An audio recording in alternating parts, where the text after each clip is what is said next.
Hey everyone!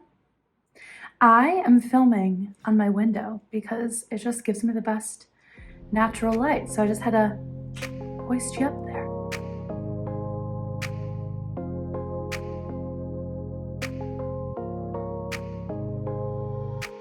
My name is Michaela, but you can call me Mick, and welcome back to my channel, where we dive a little bit deeper into writing. And today we're going to be diving deeper into my writing journey for Project House of Stone. The last time I spoke to you guys about Project House of Stone, I actually stopped the process of writing or writing prose, and I went back to the drawing board, realizing that I needed to plan out my book just a little bit more than I thought.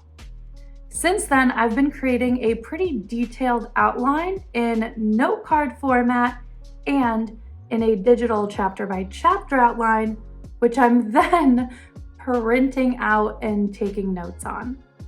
And I know that sounds extensive, but for me, it's been really helpful for how my brain works. So today I wanted to kind of show you that process a little bit further and what I'm doing for it, as well as talk to you about my least favorite part of the plotting process, which is the fun and games section.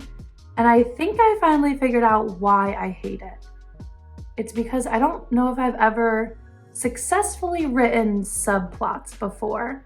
And I found some things that'll help me, so maybe they'll also help you.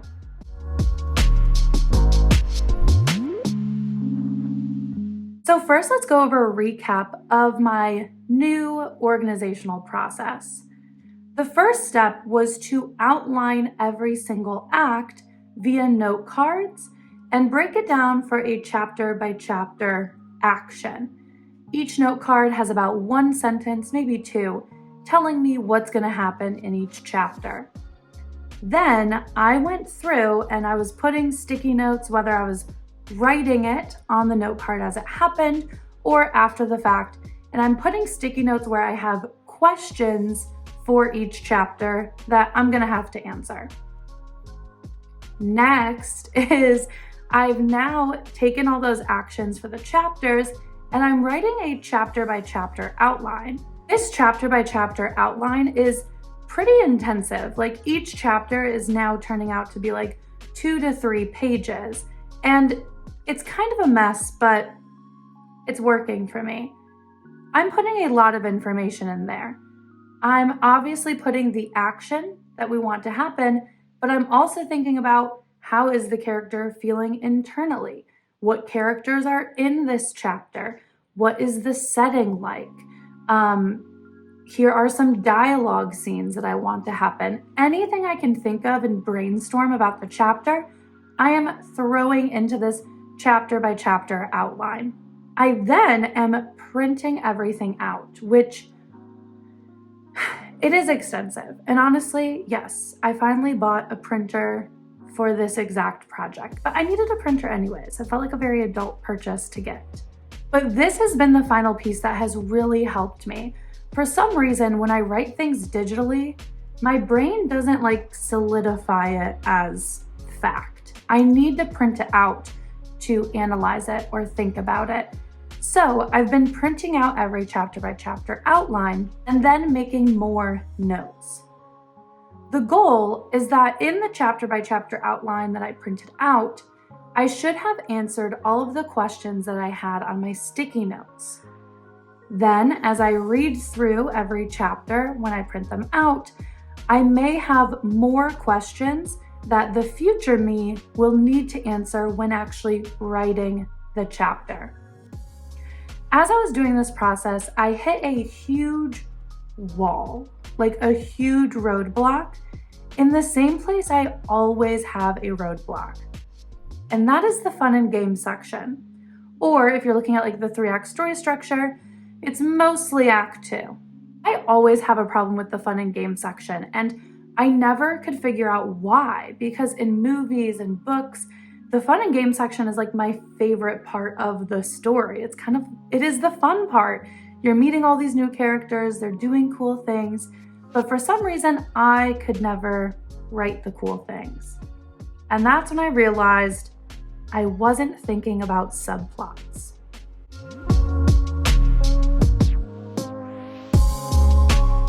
So, for those of you who don't know, what is a subplot?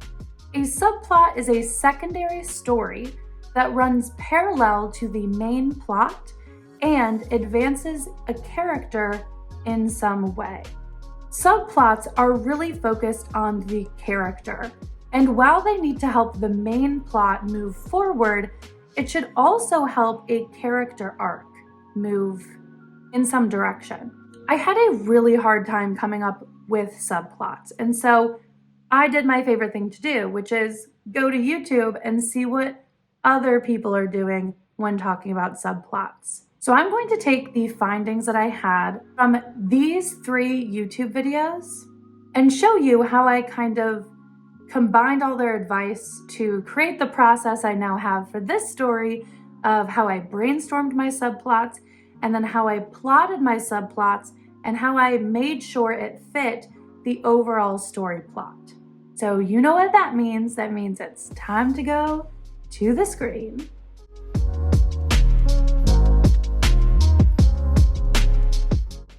So for the 3 videos that I watched, here is kind of what I took away from each video. The first was from Lizelle Sambury, and I highly recommend going to their channel and watching their videos because everything is so well thought out and so well explained. Not only is she an amazing author, she also has a great YouTube channel. I first clicked on her video, and that's what kind of kickstarted my journey about subplots, because I was trying to better understand the fun and games section of my book and figure out what wasn't working, until she reminded me that subplots exist. And so this is a great foundational video for subplots and how she uses them. The next video I watched was from Writing Addicts podcast. That helped me to understand the different types of subplots, as well as to help brainstorm some ideas for my book. And then I went back to a video I watch quite frequently, actually, by Jessica Lynn. And this video shows how she plots on Scrivener using plot weaving, which after watching Lizelle's video, I realized she's just weaving in subplots to her overall, overarching plot. And so I took that advice for how to do so in my book.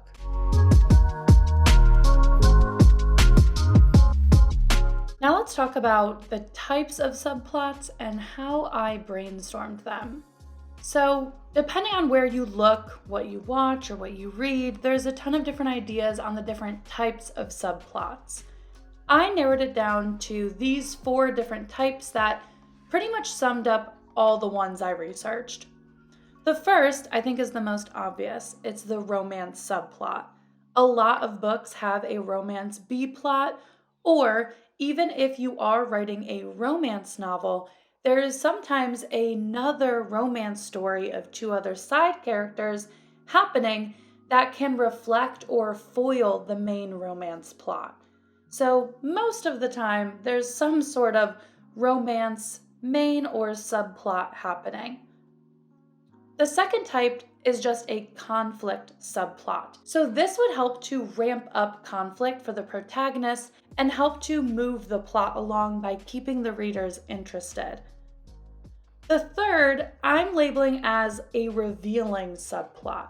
This is a plot that might explain a piece of information, or it's being used to reveal an important fact or truth, either about a character and their character arc, or about a character that helps to advance a theme, or we are revealing a truth about the world in some way. And then the last one is the supporting subplot. So this tells some sort of character's journey that mimics the main character's goal, but it is happening in a separate time or a separate place. So what I did is I really took these 4 types and I started to brainstorm out what would fit in my book in particular. I definitely know I have a romance B-plot. That was a horrible heart. Let's just do a check. My main character and my kind of other main character have a romance that is I guess I should say like acquaintances. No, we will still say they're kind of enemies to lovers to enemies again. That is their arc, and I know that that is going to be happening somewhere in the book. The other type is to increase or ramp up conflict in the book. And I know that I want this type of subplot as well. This subplot is really focusing on a group of my side characters that are involved in the cult of House of Stone. So this whole subplot involves people of the cult doing some actions that complicates the main character's goals. And that is really what I now think is like the majority of the fun and games, is we're focused on this subplot of this cult's actions and how it's going to complicate my main character's overarching goal of the book. I also then brainstormed a revealing subplot to have in my book. And since the revealing subplot reveals a truth about someone, maybe a truth about a theme, etc., this subplot reveals the truth about a side character that still complicates the main plot and speaks to the theme. If that makes sense without me telling you exactly what's going on. This particular plot is revolved around two characters, and they are searching for something. They are searching for an item, and we don't necessarily know why. You as the reader think they are searching for it for one reason, and then the second reason is revealed. Once this is revealed, this complicates the main plot by ramping up the conflict, but it mostly reveals the truth about one of the side characters, and it really calls back and reflects to one of the themes of my novels as well. And then I also have a supporting side plot, which someone gave an example of like the supporting subplot of Mal in Shadow and Bone, which I thought was great because we talked about Shadow and Bone on the channel. In Shadow and Bone, Mal is searching for Alina, just like she is wanting to be with him, and that's kind of happening in the background. I feel like my supporting subplot is going to be happening a little bit more at the forefront, but it will be going on parallel to my main character's actions. My secondary character, my love interest for the romance plot, I've been calling him Achilles on the channel. I will have you guys know, just as like a little fun update, I have given him a name. Thanks to you guys, I have picked Kieran. A lot of you gave me like advice to like pick a name that sounds like Achilles, and Kieran was one of the options, and I really liked it. So I'm going with it for now. We'll see if I stick with it. But Kieran has a similar goal to my main character, Helen. In this book, Helen is trying to get her friend out of this cult, and Kieran wants to help Helen get her friend out of this cult while also taking down the cult for his own reasons. So I have that subplot going of how Kieran is handling this goal and how his journey to the goal is similar, and then how it differs from Helen, since they both end up differently, even though they had the same goal in the beginning. And this really highlights one of my themes as well. So these are just 4 subplots that I came up with for my story and how I related them to different types of subplots that I watched in YouTube videos and read about in some blogs that I will leave down in the resources below.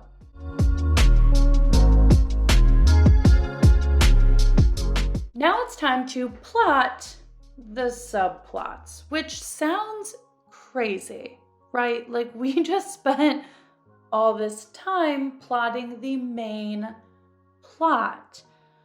But after watching Lazelle's video and Jessica Lynn's video, I realized I also have to plot out the subplots.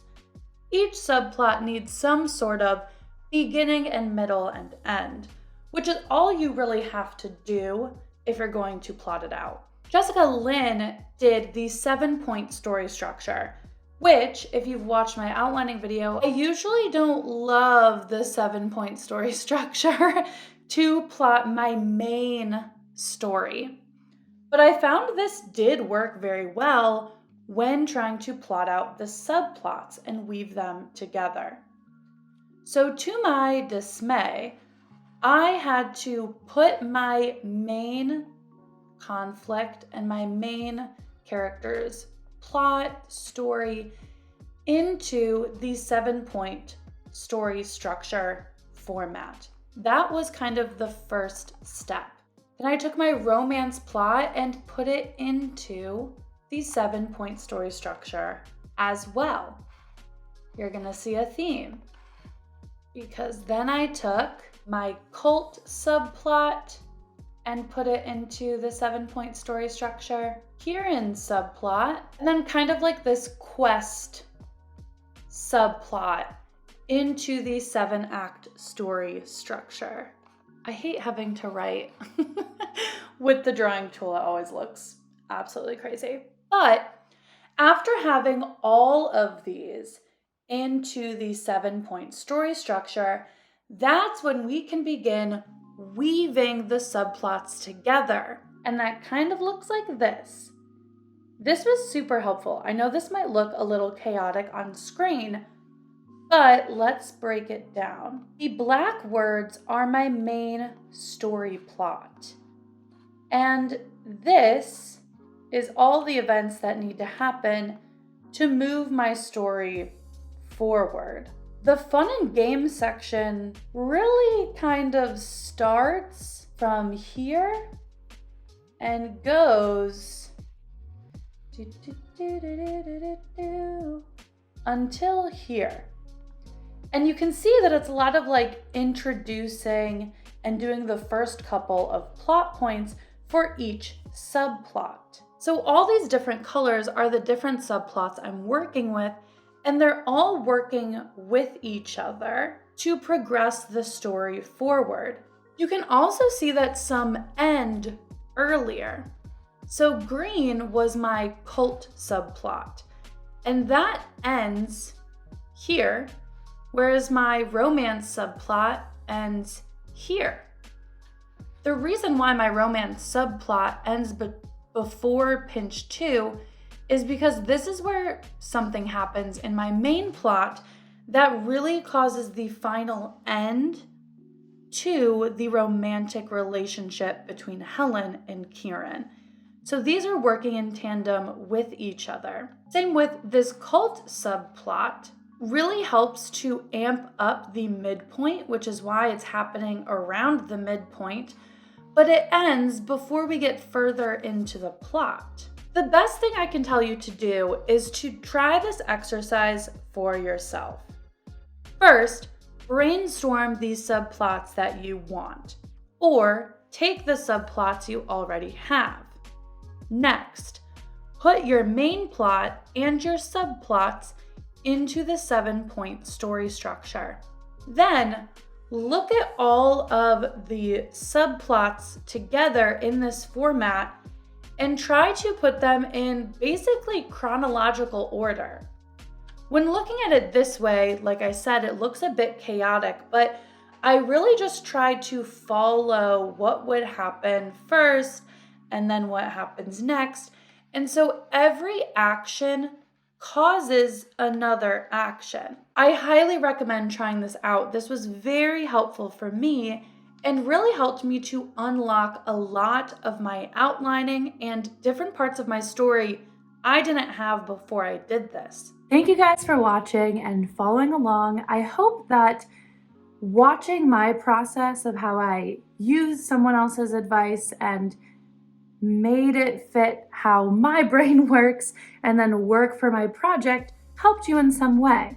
And a reminder that not every advice is prescriptive or not every process might work for you. What's great about watching all these other authors on YouTube talk about their process is that you can take the parts that you like for yourself and leave out the rest that doesn't really work. I'd love to hear down in the comments how you guys are brainstorming subplots, or maybe you want to try the process that I had for subplots, or maybe you do something completely differently. I would love to know. Thank you guys for following along with Project House of Stone. It has been super encouraging to make progress in this project because of all of you guys who are super excited about it. I also feel like we've really been building a community in the comments, and every time I have a writing live, I just feel our community getting stronger. Probably because we mostly talk and we do a little bit less writing, but it's been a lot of fun. If you also feel that way, or you're excited about finding a writing community, let me know down in the comments if having a Discord channel would be a good idea. I have been tossing it around, but I'd love to hear your guys' thoughts. Bye, everybody. Yeah, bye.